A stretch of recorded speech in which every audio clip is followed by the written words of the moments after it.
நடக்கும். கோலை உன் லைஃப் மூலமா தான் அவங்களுக்கு அற்புதம் நடக்கும். ஆனா உன் முறுமுறுப்பாங்க. நீ ஃபீல் பண்ணாத, நீ ஃபீல் பண்ணாத. உன்னை கண்டுக்கிறாங்களோ கண்டுக்கல, நீ நன்மை செஞ்சுட்டே இரு. ஒரு ராத்திரி உன்னை ஸ்பெஷல் படுத்துவான், ஒரு நாள் உன்னை ஸ்பெஷல் படுத்துவான்.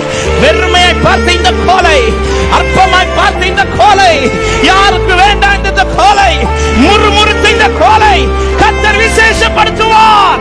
விசுவாசிக்கிற தேவ பிள்ளையே, ஒரு தாய் போல பாசம், தந்தை போல நேசம், ஒரு தோழன் போல புரிந்து கொண்ட என் ஏசையா, உம்மை போல புரிந்து கொண்டது